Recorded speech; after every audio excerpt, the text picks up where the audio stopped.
नमस्कार दोस्तों मैं सरिता आपका अपने इस चैनल पर एक बार फिर से स्वागत करती हूँ। दोस्तों आज हम बात करने वाले हैं कि स्मार्ट हाउसवाइफ कैसे बने।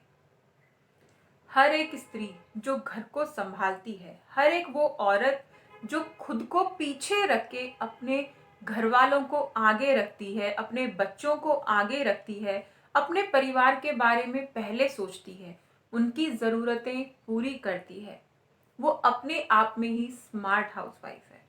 वो अपने आप में ही इतनी योग्य है कि उसे किसी और योग्यता की कोई ज़रूरत नहीं होती।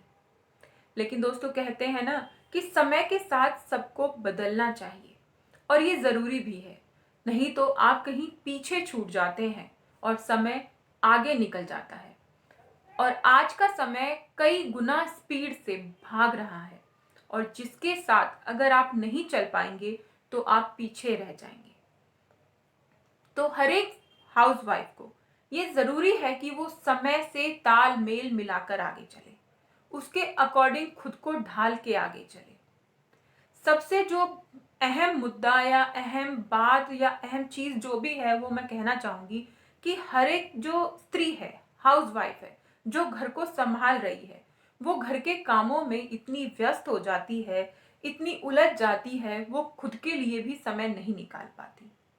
स्कूल के टाइम में, स्कूल समय में जो भी उसने पढ़ा होता है, जो कुछ उसने याद किया होता है, उन सबको वो भूल जाती है और आगे बढ़ते बढ़ते अपने जीवन में वो फिर ऐसी स्टेज पे आके खड़ी हो जाती है कि उसे पीछे का कुछ याद ही नहीं रहता। अगर उससे उसकी पढ़ी हुई बातों में से भी कोई बात पूछी जाए तो वो उसका जवाब भी नहीं दे पाती, जिसके लिए उस स्त्री को, उस हाउसवाइफ को, उस होम मेकर को, सुपर वुमेन को शर्मिंदगी उठानी पड़ती है। दोस्तों इस बात के लिए मैं आपसे एक चीज ही कहना चाहूंगी कि जो समय आपको मिलता है घर को संभालने के बाद, बच्चों को संभालने के बाद, सबको संभालने के बाद, उसमें आप कुछ पढ़ें। आपको कुछ नहीं मिलता पढ़ने के लिए तो आपके बच्चों की जो बुक्स होती हैं, पुरानी बुक्स, आप उन्हें निकाल कर पढ़ें। इससे क्या होगा कि अगर आपके बच्चे कभी आपसे कोई सवाल पूछते हैं उनकी किताबों से ही जुड़ा हुआ, तो आप आसानी से उस सवाल का जवाब दे पाएंगे। और जब आप उन बच्चों को वो जवाब देंगी तो आपके अंदर अपने आप ही वो कॉन्फिडेंट आ जाएगा कि हाँ, मैं किसी लायक हूँ।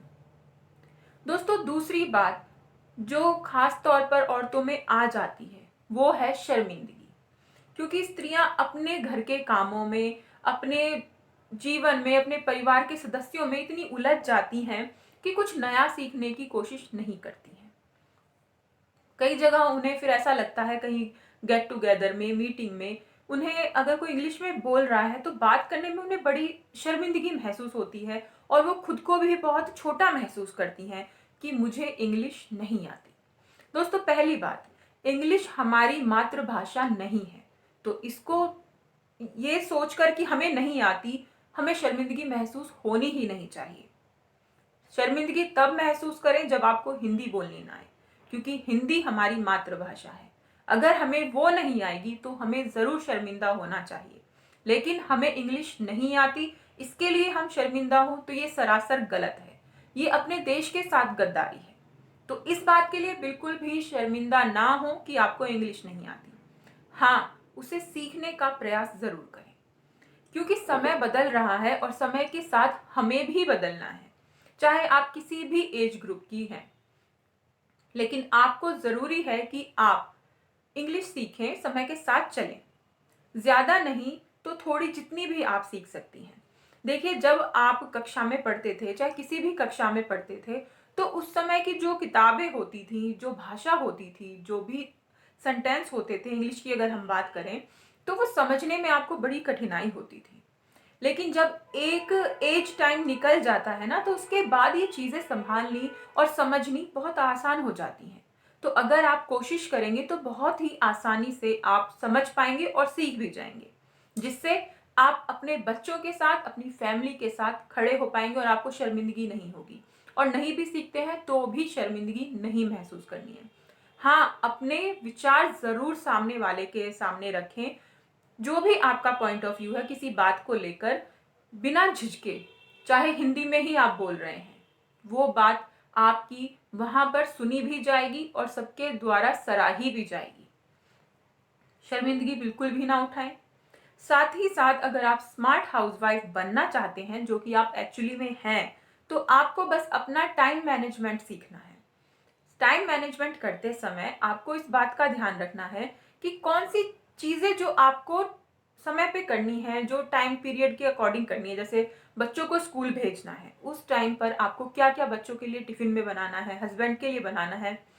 इसी तरह से आप अपना टाइम मैनेजमेंट करें। इससे फिर पहले तो आप डे का करें, डेली वाइज का करें, उसके बाद फिर आप वीक वाइज करें, हफ्ते का, फिर उसके बाद आप महीने का। इस तरीके से आप अपना टाइम मैनेज करें।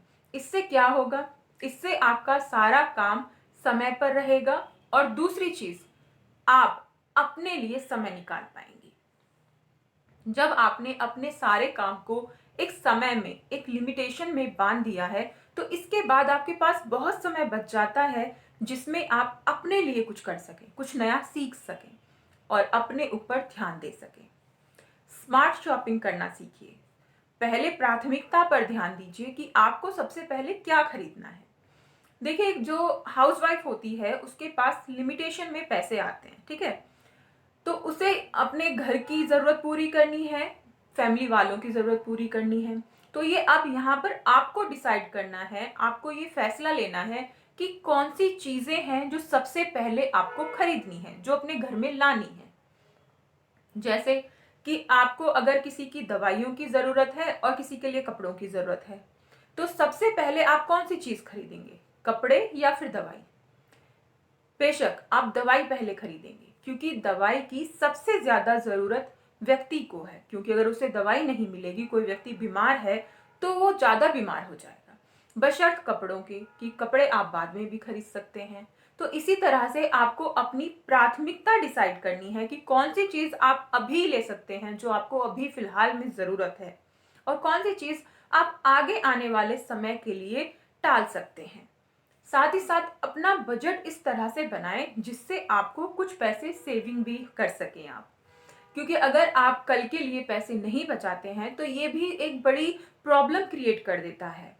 क्योंकि एट अ टाइम अगर पैसों की ज़रूरत पड़े, कोई मिसहैपनिंग हो, किसी भी तरह से अगर आपको पैसों की ज़रूरत पड़ती है और आपके पास पैसे नहीं होते हैं, तो बहुत बड़ी समस्या हो जाती है। दूसरों से मांगने पड़ते हैं, उधार लेने पड़ते हैं, कई बार इंटरेस्ट पे लेने पड़ते हैं। तो ऐसी सिचुएशन ना आए, इसके लिए आपको सेविंग जरूर करनी चाहिए। सेविंग्स आप किसी भी तौर पे कर सकते हैं, गोल्ड को लेके कर सकते हैं, आप सेविंग कर सकते हैं कहीं पर डिपॉजिट करके, या फिर एक गुल्लक ले लीजिए, उसमें डालते रहिए। और ऐसी गुल्लक लीजिए जो कि आप किसी से दिखाए नहीं, उसे छिपा के रखिए और जो भी आपकी सेविंग्स है उसमें डाल दीजिए। और उसको आप मतलब ये नोटिस भी मत कीजिए कि हाँ इसमें मैंने कितना डाल दिया। बहुत से लोगों की आदत होती है कि वो गुल्लक में पैसे तो डाल रहे हैं, साथ ही साथ ये हिसाब भी रखते हैं कि मैंने कितना डाला। बिल्कुल भी नहीं।